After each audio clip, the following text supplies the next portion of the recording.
Hey, everybody. Thank you so much for joining. This is the very first live at 5 Thoughtful Tuesdays, where we will talk about anything and everything that might make a difference in your healing journey. I have no idea how this is going to go. I have tried to prepare a little bit. So I don't know. I know time-wise, it could be good for some people, not good for others. I don't know how well my internet's going to hold up. I hear that it's best to have one of those, is it the Ethernet cables connected instead of using Wi-Fi? I'm currently using Wi-Fi, so we will see how well that goes. I know that if somebody wanted to do commenting, I should be able to see it, but I'm honestly not sure. I'm not sure how it really comes up. I hear in Facebook, I believe if you are on Facebook, that you have to give permissions in order for me to be able to see your commenting. Or it might just be that I just can't see who is commenting. I'm really not sure. So we will just have to see if I can see the comments. If I'm not seeing any comments or I'm not responding to any comments, then you might try to go to the link through YouTube. And see if that helps. You might be able to get your comments through that way. And if you just go to my website at overcomingmyself.net, there is a YouTube link there.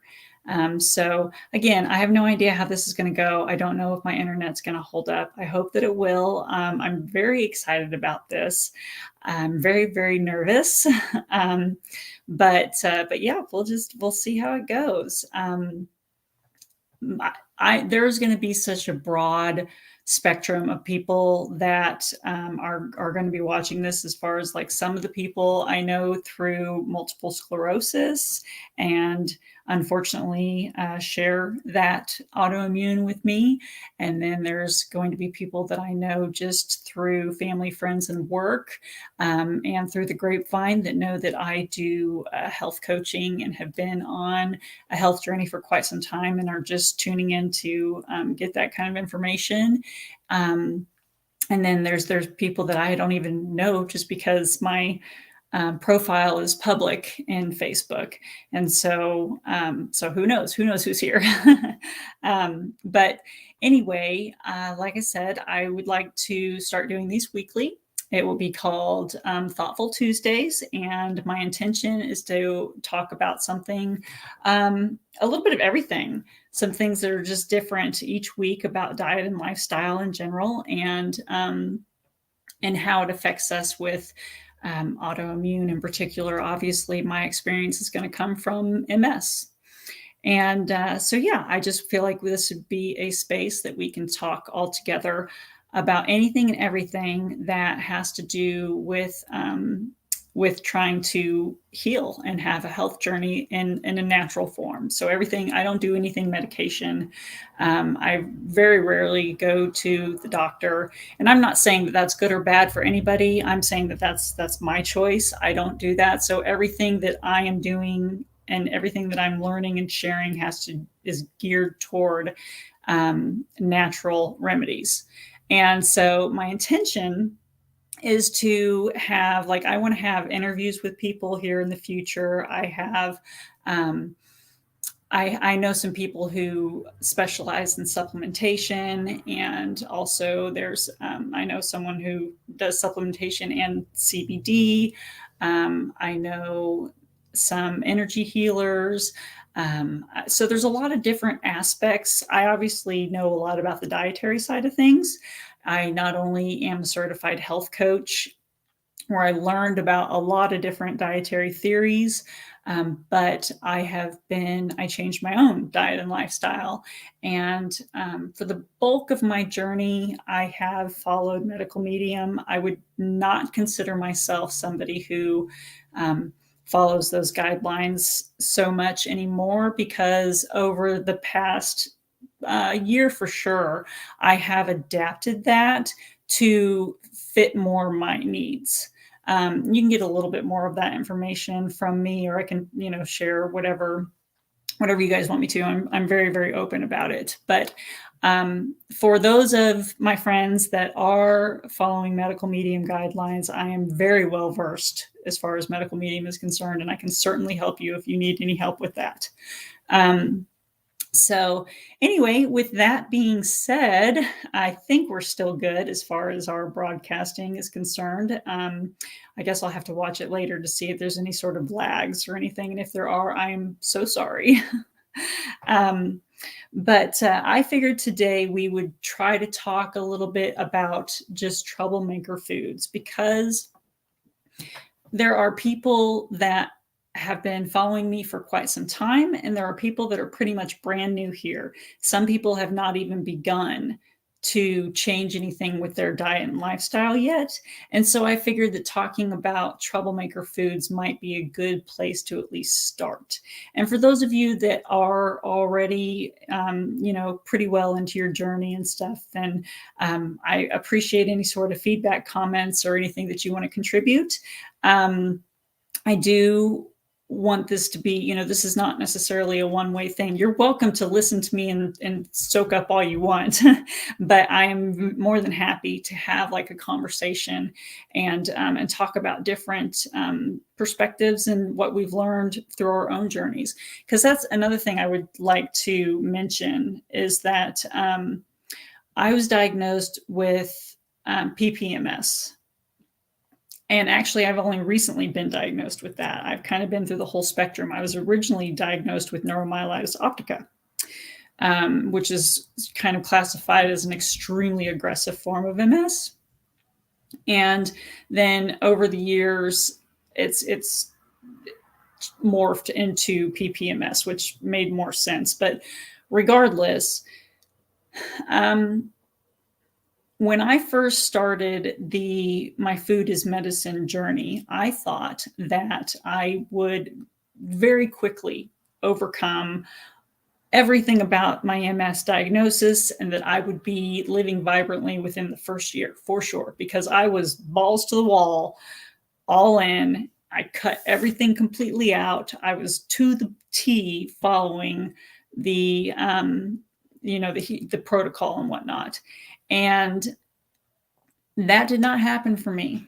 I do actually know, I wouldn't say that I know an extensive amount of people that have healed super, super quick as far as like all of their symptoms going away with MS. I know probably a handful of people.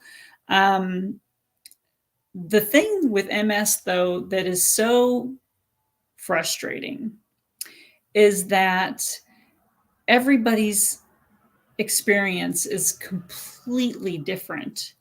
And if you hear somebody say, I was not walking, or I was paralyzed, or I was XYZ, and then I stopped eating gluten, dairy, whatever, and got all of my mobility back within a certain amount of time, that is fantastic. Like I wish that was what happened with me. But the thing that we have to keep in mind and consider is that we all have different diagnoses. We all have different experiences. We all have different concoctions of toxins and viruses and whatever else is going on in our body. We have all different kinds of levels going on. Not one person is like the next, right? And so for a while, I was getting really, really frustrated, because even though I was healing in so many ways, the big things were not going away as quickly as I wanted them to. And that was really, really frustrating for me. And then I started to realize that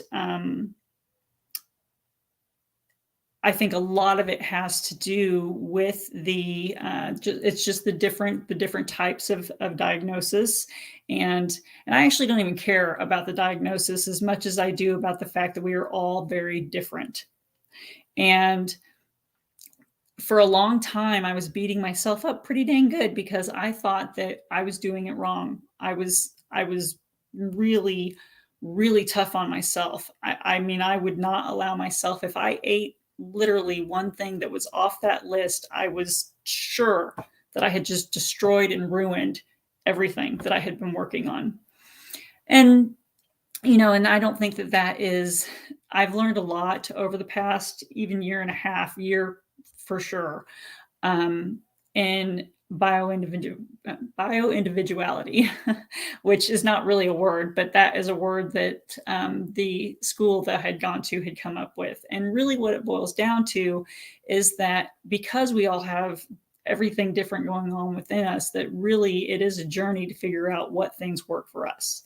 And so I think that I have found a really good balance for myself. And I feel like that this year is going to be a huge turning point for me. And so I am really, really excited to see what happens this year as far as me and multiple sclerosis and my healing journey is concerned. So anyway, I have completely gone off track and I don't know how often I'm going to do that, but regardless, if we talk about foods that could be considered troublemaker foods, I would say, and actually, let me see if I can figure this out. I'm going to share my screen and see if I can do this in a fairly quick fashion. Okay. Let's see here. All right, yay me. So this is kind of a troublemaker list. I would say that this is kind of all-inclusive. If I looked at all of the different diets and things from all of the different MS and just inflammatory stuff in general, this kind of encompasses everything that could be problematic. So we've got dairy, eggs, gluten, grains, legumes, alcohol, corn syrup, soy, caffeine, refined or processed sugars, food additives, natural flavors, artificial sweeteners, and processed vegetable or canola oils. So that's a very large list. And like I said, if you take all of the different diets for multiple sclerosis or just anti-inflammatory type stuff at all, most of these, this covers most all of them. And I have actually myself, I have gone through an elimination diet where I did stop doing all of those. And really it gave me, it was very eye-opening because even as strict as I was for 3 years, I could not believe what doing this elimination diet actually revealed.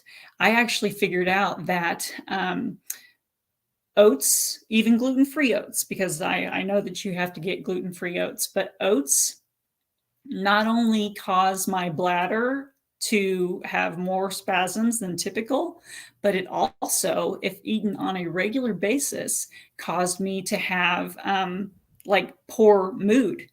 Chickpeas did the same thing to me, which blew me away. So, because chickpeas are a legume, so legumes got cut out. Well, I love chickpeas, so that was one of the first things that I added back in. And I could not believe that. That floored me. Now, here's the thing about elimination diets. As your body heals and goes through changes or gets sicker or whatever, your sensitivities can change. So what I'm sensitive to right now, I'm not necessarily going to be sensitive to in the next few months, nor was I sensitive to them 6 months ago.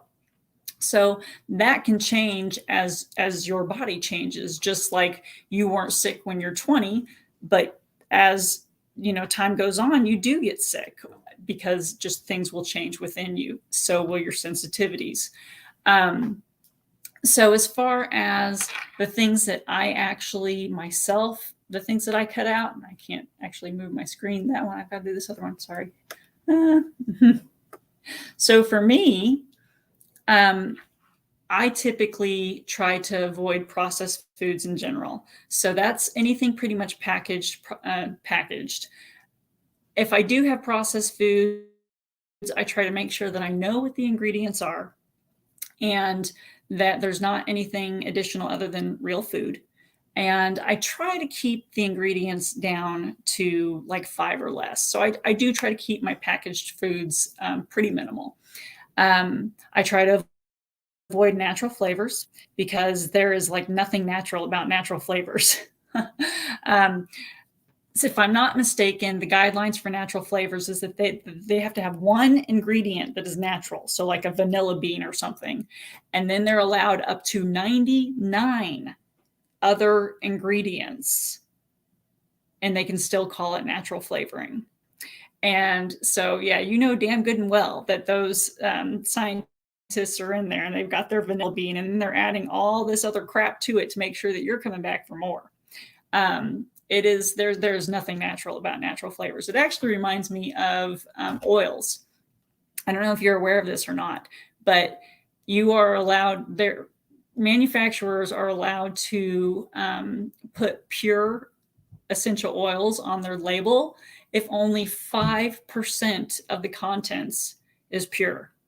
So they only need 5%, which means 95% of that bottle can be pure shit, but it's called pure essential oils. So you really have to watch things like that. Same thing with natural flavoring. There is nothing natural about natural flavoring. It is there to make you addicted. And it's really scary because it's in all of our stuff, all the kids' stuff, all that stuff. The other thing that I avoid is I avoid canola oil, vegetable oil, sunflower oil, palm oil. So highly processed oils wreaks total havoc on my stomach. And the sad part about that is you really have to be careful because everywhere you go, as far as like eating out, typically uses canola oil. So that's a tough one. That's a tough one to avoid. Definitely try to do that on minimal occasions. Refined sugar. I avoid refined sugar. I eat a ton of sweet stuff. I love honey. I love maple syrup. I have these Who chocolate bars that I eat, but there's no added sugars and stuff. They're all natural. And so anyway, I eat a lot of things that are sweet, but I don't eat anything that has like added sugars, at least not for the most part. I try to stay away from cane sugar, processed sugar, things like that.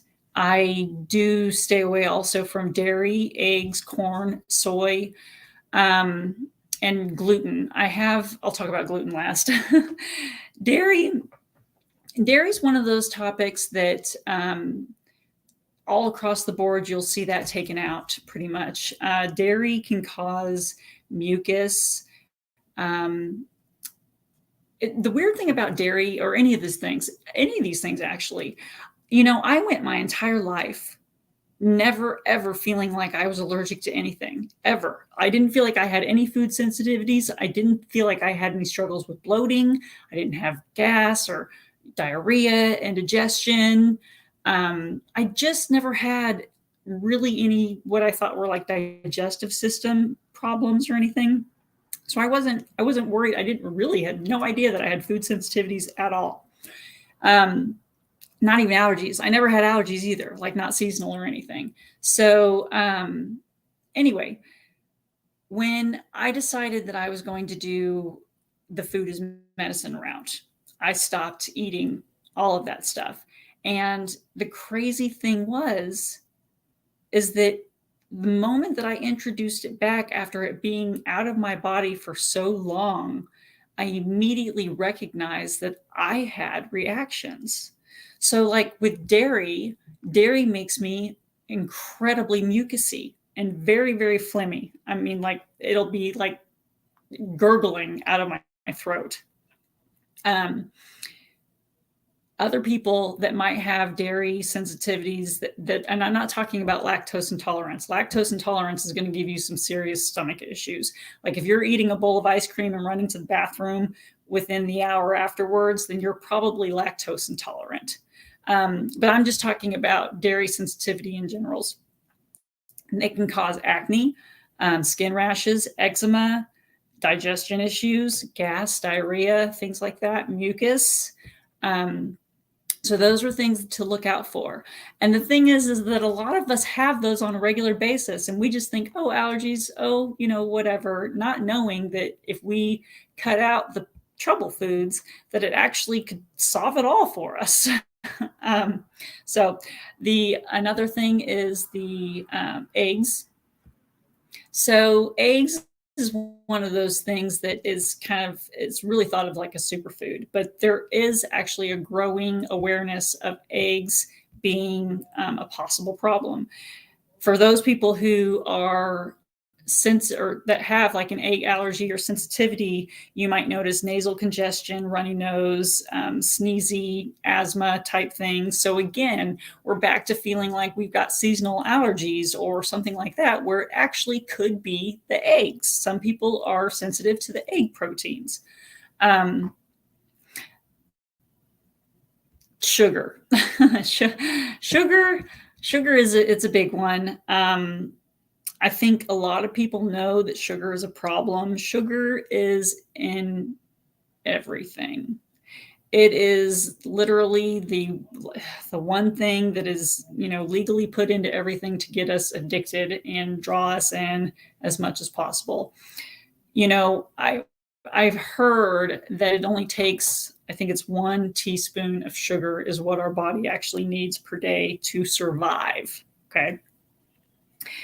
But if you think about, on average, what people are eating and drinking throughout the day, which let's just say that you have an addiction to pop, which I have an addiction to pop. I did. I love Pepsi, cherry Pepsi in particular. And a 20-ounce bottle of Coke has something like, it's like 17 to 20 teaspoons of sugar in it. And the thing about us that are addicted to pop, we are not drinking one damn bottle a day. Oh, no, no. We're having at least 2, if not 3. And that's on top of the fact that we've already had our coffee with all the creamer in it. And then we're having all of our pop, and we might get 8 to 16 ounces of water somewhere in there somehow, but probably not, because most of us who are pop drinkers don't drink anything else except for maybe coffee. So anyway, the point to that is that obviously we're getting an extreme amount of sugar and just in just what we're drinking. And then we have all of the added sugars in the foods that we're buying. And so what I would encourage you to do is to just start watching that. If not only in your drinks, but also in the food that you're buying. So like in your marinara sauces, and just any sort of packaged food that you're getting, look for how much added sugar is in there, and try to find the products that do not have added sugar, and try to start making that transition to cut down on the sugar. Sugar can cause body pain, stiffness, mood disorders, fatigue, digestive issues. I know for myself, if I eat anything with a lot of sugar, like a lot of cane sugar, I will get very, very stiff. And I'm already stiff as it is, right? I mean, with multiple sclerosis, that's one of the biggest problems is spasticity. Well, I can tell you it's absolutely, absolutely enhanced. My stiffness is much worse whenever I have anything with a lot of sugar in it. I used to love the what is it? So be the ice cream that's dairy free, gluten free, egg free. It's all free of that stuff, and so it's like, yes, score. And so I would go to town on that. And when I would, that following day, I was just so stiff and sore. And so I finally got to the point where I was like, okay, it's not worth it. I need to put the ice cream down. It's not worth it. And so I've stopped eating that. But now I can have these Who chocolate bars, which I think are really, really good. And there are no added sugars, and it's all natural. And so I don't have any sort of inflammation that happens. That's what I do for my teeth. Oh no, I think there I am. Hello. I don't know. My stuff just went black, so I'm not really sure if you guys can still see me or hear me or anything. But Anyway, I'll just continue on. I'm just about, I'm surprised that I've actually been able to go on this long. I mean, you're not.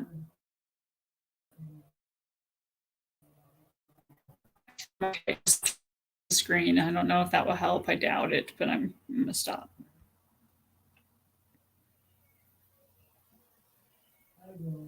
Okay. Hopefully I'm still here. I've only got one bar, it looks like, and I'm not sure why. Next time I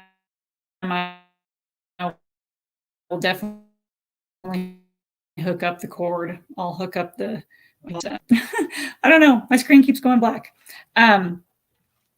Okay, let's see if I can get through the rest of this without losing everybody. Corn and soy, I avoid both of those because when those are highly GMO. Even though they might say non-GMO, they're GMO. They've been modified so much that they are no longer a viable source for our bodies to properly digest. I can eat both of those without really feeling inflammation as long as it's very rarely and in moderation. But I do try to pretty much avoid them because they're of no benefit whatsoever. And then the gluten, it's hard to tell where people stand as far as gluten is concerned. Everybody knows that it's inflammatory, but nobody really knows why.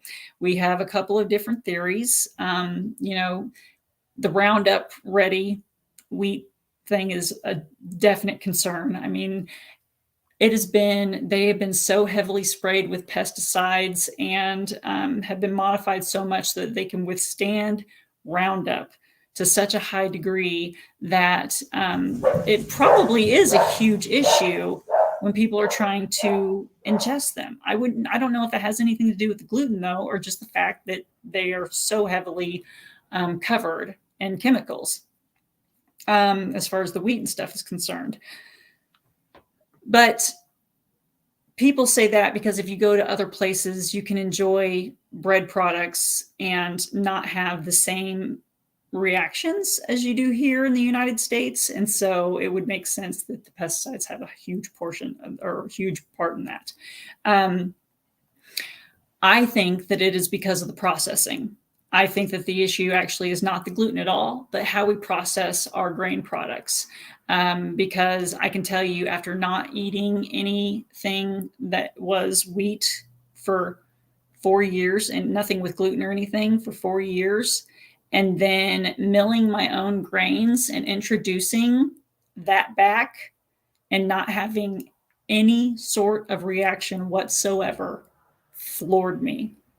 And I am 100% sold that it is the processing of how they process our grains in order to get them into the stores, which I've talked a little bit about. I highly, highly encourage you guys look into Sue Becker and all the information she shares on self-milling grains and just what happens. But essentially, anything that we're getting in store, all of the flour, all the bread, none of it is actually giving us the nutrients and the benefits that we're supposed to get out of grains.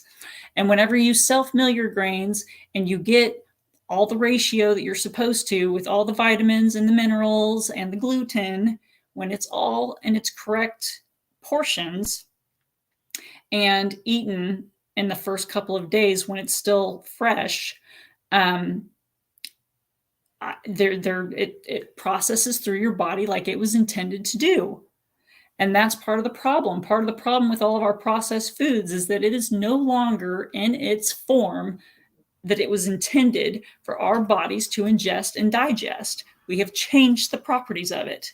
And in doing so, we have ruined the ability for our bodies to get the nutrients out that it is supposed to. The little nutrients that are left in all of the stuff that's shipped all over and whatever. That's a whole different, that's a different topic. Anyway, so I will tell you that I am gluten-free with the exception of my self-milled grains. And I would be more than happy to talk more about that with anybody. So anyway, It has been 30 minutes. I think we're going to call that good for now. I don't know if we're going to start getting like more into things. You know, if people start joining and we start having conversation, you know, we could see about it going longer or whatnot. But I don't want to keep you guys too long. And I do appreciate you being here with me. I hope that you guys got some helpful information to kickstart your healing journey. If you, like I said, if you guys want help with doing a full elimination or anything like that, that's things that I can definitely help with. I've definitely got that part down. And so, again, go to my website for the different links. And I hope that you guys have a great rest of your day. Thank you so much for joining me for Thoughtful Tuesday. And I will be back next Tuesday for, not sure what we'll talk about yet. We'll figure it out. But all right, guys, thank you so much. I'll talk to you later. Bye.